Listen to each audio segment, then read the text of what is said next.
What's going on, everybody? Back again with another 1911 video, and this one is sure to have people expressing very big feelings in this video. But it's not intended to be controversial for controversy's sake. It's just something that's in the air based on recent videos, and I thought this would be a good time to talk about it. So let's just jump right into it. We're going to be asking the question today, is the 1911 drop safe? Nope. All right. Good talk. See you guys. No.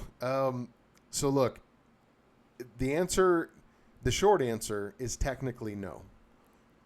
But there's a lot of conditions that we have to talk about that sort of make that okay.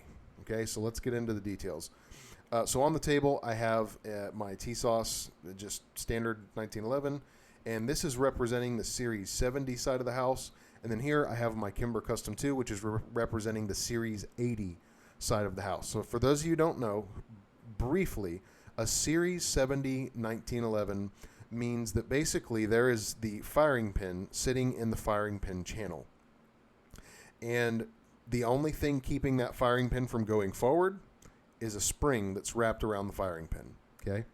And it is an inertial firing pin, meaning when the hammer strikes the back of the firing pin right there, it is thrown forward with inertia and strikes the primer, causing the round to go off. But the only thing keeping that from going forward is technically a spring, okay? Whereas the Series 80 side of the house, and there's several different Series 80 types, you have what's called the Swartz safety, which is what this is. And essentially, there is a firing pin block where the firing pin's trying to go forward, but there's a little block that goes up in front of it, or maybe there's a notch carved in the side of the firing pin, and it'll stop that pin from being capable of going forward unless that block is removed. And there's a few ways to remove that block. On the Swartz system, which is in these Kimbers, it's attached to the grip safety. So when I grab the pistol, the firing pin block is moved out of the way, and now the pistol will fire just like normal. And if you're going to go Series 80, this is the best way to do it because you don't even know it's there, right? You just don't notice it. One of the other main versions of a Series 80 is where the trigger itself, much like a Glock, deactivates the firing pin block. And this makes the trigger a lot longer and mushier, and it just doesn't feel good.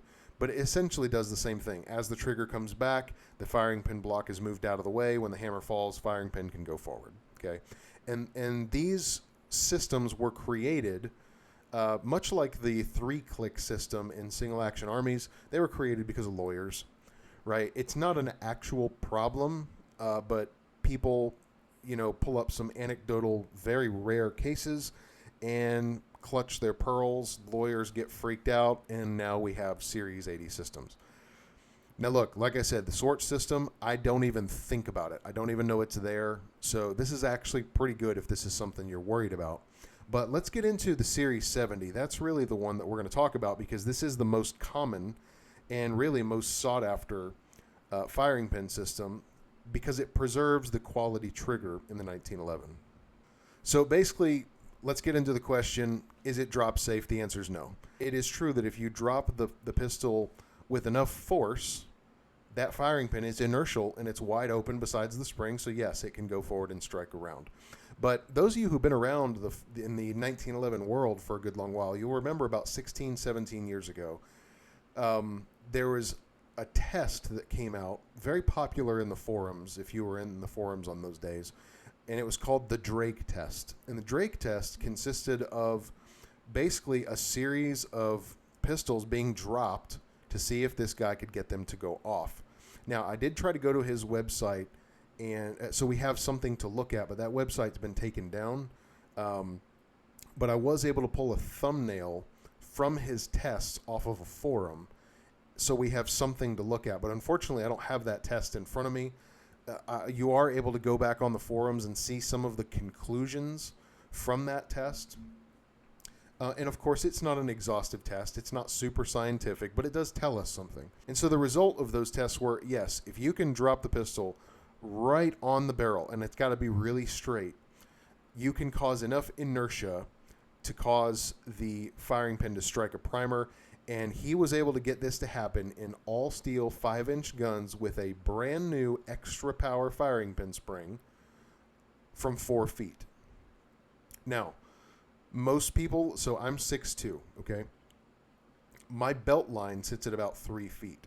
So I would have to have the pistol really, not at holster height and drop it straight down on its nose to get that firing pin to actuate a primer and have the round go off. Now, in his test, it's worth noting that he was using empty cartridges with a primer in them, obviously, because it would be pretty dangerous. But I have seen people do this test with live ammo, and essentially what happens is it's not like, these Wile E. Coyote cartoons where the bullet ricochets all over the room and everybody's got to run for their life.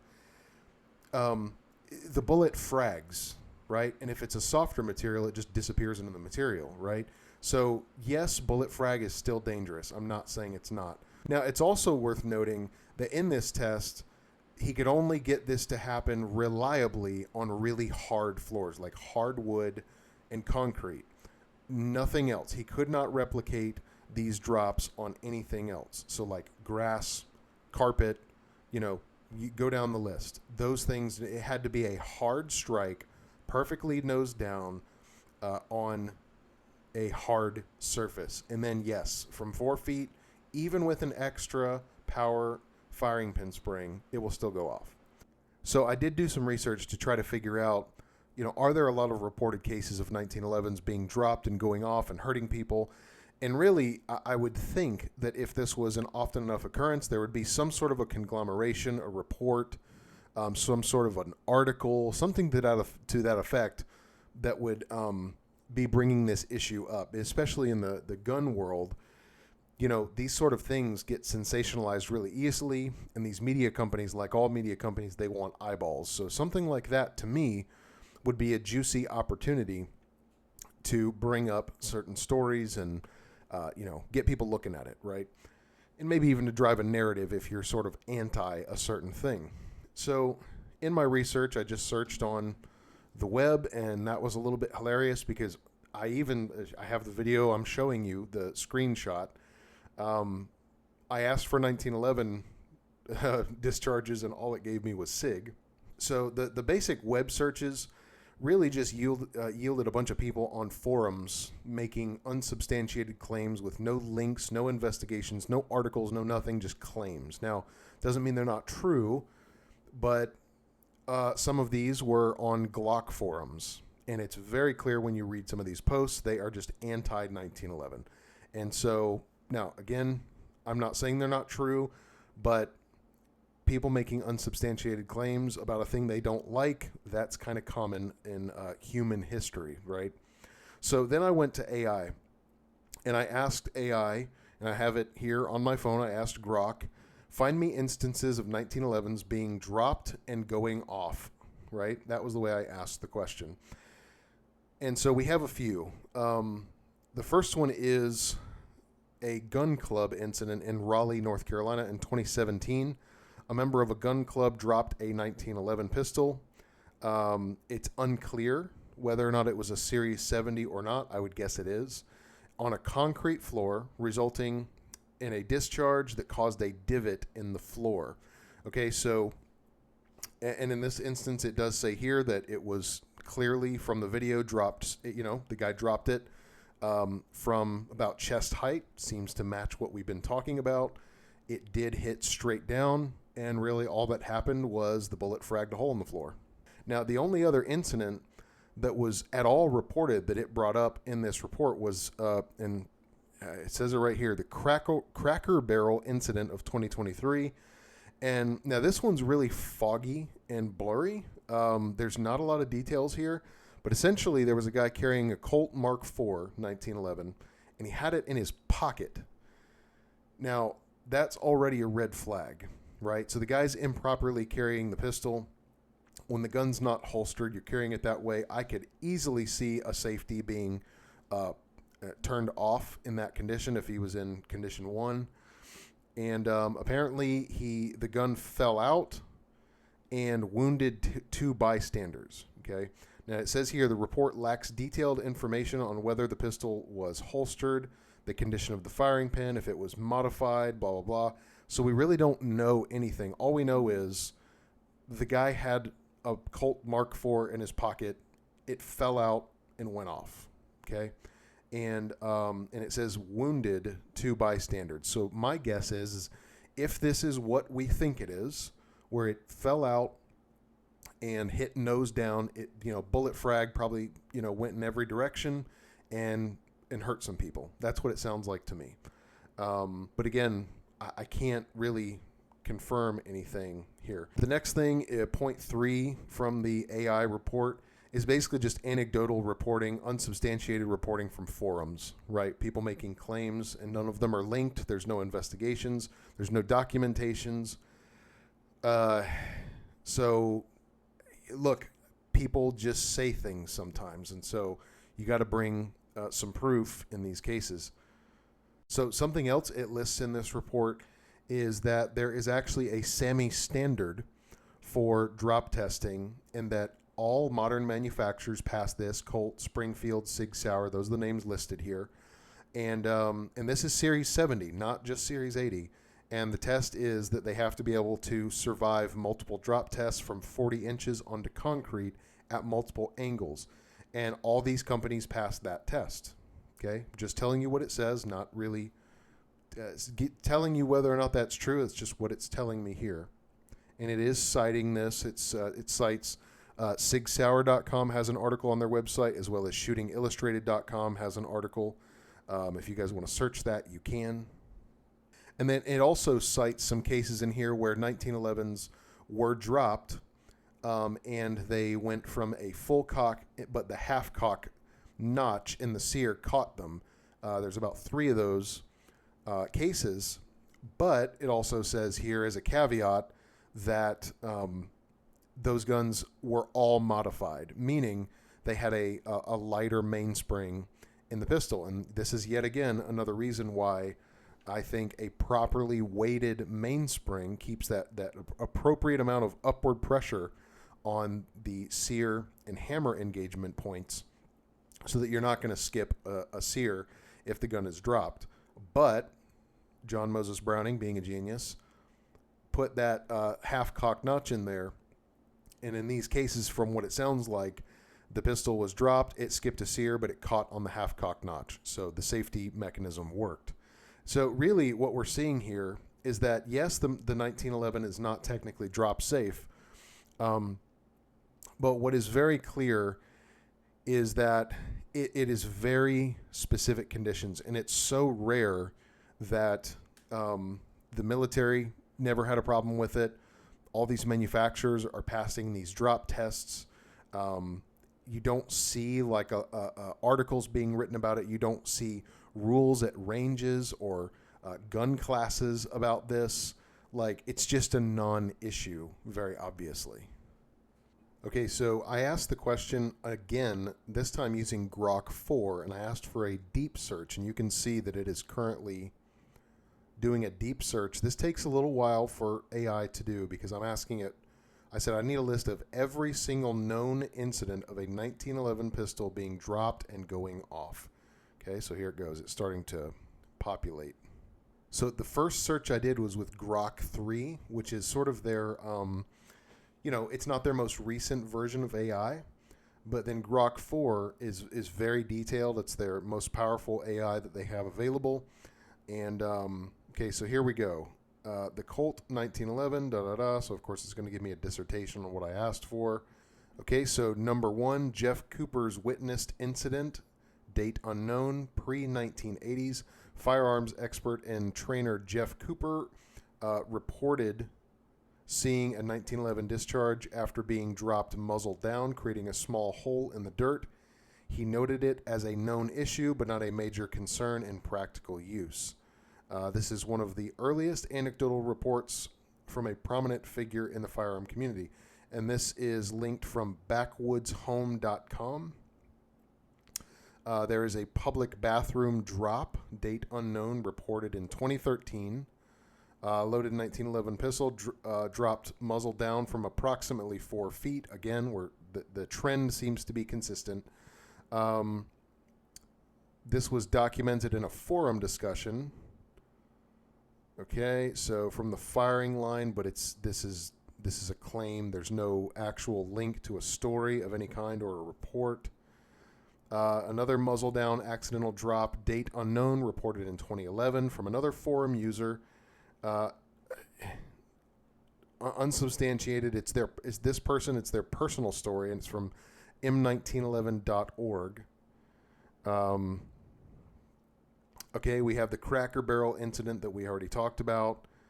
Okay, here's a new one that wasn't on the last one. Taurus Movement incident. A Taurus 1911. It says a gun shop owner was moving a Taurus 1911 hammered down, not cocked, when it discharged without the trigger being touched, putting a round into the door frame. Okay, I have so many questions about this. So he had a round in the chamber and the hammered down. So I think we can all agree here. I think I know the problem. It sounds to me like he probably maybe touched the hammer or hit the hammer or something, but this is probably more of a reason why not to carry with the hammer down and one in the pipe. I think you would all agree. It says that it startled a customer, but there were no injuries. And it was made clear in this report, and this isn't even a report, this is just a person saying it. So here we go again, man. There's no real reporting on this stuff. So basically it's concluding that the overwhelming majority of these incidents that are reported are hearsay, third, fourth hand stories. It does bring up Grand Thumb's video where he dropped a staccato face down, but see, that video, that matches perfectly with this report I brought up previously. You know, about 3-4 feet, dropped nose down. Yeah, there you go. It's going to go off. No surprise there, right? So it concludes this by saying basically this issue is not widely reported, and therefore there's not a lot of information out there. So you guys kind of get the idea here. So why, for me, does this not matter? Well, because for one, look, have I ever dropped a 1911 before? Maybe 5 times, and that's probably a lot. And it's never been a problem for me. Most of the time, well, every time I drop things in general, my arms are not up in the air holding a thing. It's usually down, about waist height, and you just kind of lose grip. It slides down your leg. You try to catch it with your foot. It's that kind of thing. It would be exceptionally odd and rare to drop a pistol perfectly straight down. And even if I did, the bullet's just going to frag, right? Again, still dangerous. Hear what I'm saying. It's still dangerous. I'm not trying to round the edges of that reality. But it's going to be super rare, right? And here's the other thing. It's not like we hear this happening really at all. It's not so common because, look, I'll quote Ken Hackathorn. If it was a problem, they would have sorted it out in 1912. And I really believe that. If there was a problem with this a long time ago, because think about how much service history we have with this pistol. You think people haven't dropped this pistol before in all those years of war and personal use and law enforcement use and all that? And you just don't hear about it that much at all, right? And really, I think what would start to happen if this was a real issue, particularly when this was very popular with federal agencies and law enforcement and military, you would have started to see like contracts get dropped and a lot of articles would have existed. There would be a lot more data floating around out there where it's super common. Oh, sorry. Get that out of the way. I think it would be a lot more evident that this is a real, actual problem. So if we're going to be really intellectually honest, yes, it is true that the 1911 with a Series 70 system is not drop safe. But it's so rare that to me it really doesn't matter. Now, if it was the case where you could really drop it in any condition and it would go off, okay, yeah, 1911s are done for me. Like, that would be a real problem. If it was the case where you could, almost just like squeeze the slide down and the pistol would go off, or maybe just leave it in a holster on your desk and it would go off, then yeah, that would be a real problem for me. But the only conditions that you can get this thing to have a problem is straight down from about 4 feet, and it's got to be on a hard surface. Sorry, that's just too rare for me to worry about it. Now, something you'll notice when you guys buy your Wolf and Wilson Combat recoil springs, they come with a firing pin spring, and I wonder if you guys know why that is. Well, it's because it's recognized that we want to take good care of that firing pin spring, and we want to make sure it's nice and fresh. And so the idea is, as often as you change the recoil spring, you should be changing your firing pin spring to make sure that's good and safe. So, look, this thing's been around too long. We have too much service history with it for, I think, anybody to be really concerned about this. It's just not something you hear about as a problem. It's sort of like, when I used to be in a former career, withhold what career, but within that career space, there was this drama that emerged about magnesium engine blocks. Everybody was scared of magnesium engine blocks because they catch on fire and they burn so bright and you can't put them out, and you can drop them into the ocean while they're on fire and they never go out, and all these hyperbolic stories. But it just never really happens, right? And so this is a good example where, look, if we have solid data where there is, at least with some consistency, an issue reoccurring that is putting people in danger, then we should pay attention to it. But in the same breath, we have to ask ourselves this question: are we looking for absolute 100% certainty that nothing will ever go wrong? Well, if that's the case, you shouldn't be carrying a gun in the first place. You should never leave your house, right? So we have to accept a certain level of danger in our lives just by existing, right? I think you're much more likely to get in a serious car accident and be hurt that way than you are to be injured by this pistol. So, look, that's my information on it. I did search the internet and kind of look for some occurrences, and I just really can't find a lot. People are bringing up the 1911 is not drop safe, and I'm like, yeah, absolutely true. Technically true, yep. And I'm not going to try to deny that at all. But last I've seen, you don't really see 1911s just randomly going off in holsters. Just a data point. Just a data point. But again, if you're really that worried about it, get yourself a Series 80. Like, problem solved. There you go. And like I said, the Swartz I've had great luck with. Some people just don't like the idea of there being a Series 80. Look, I don't mind it. The only reason I've never liked Series 80 in the past is you sacrifice one of the main things that makes the 1911 great, and that is the trigger. And you get this mushy mechanical trigger that feels like you're pulling through paper clips. It just feels gross. And so the Swartz, I think, preserves that. And if it's something you're really worried about, then you can do that. But overall, I just think it's a non-issue, personally. My mileage is, look, it's just not common enough to worry about. And but you do you. If it's a concern for you, that's okay. We can all be different. We can disagree. So there you go. Hope that was helpful for you guys. We'll see you next time.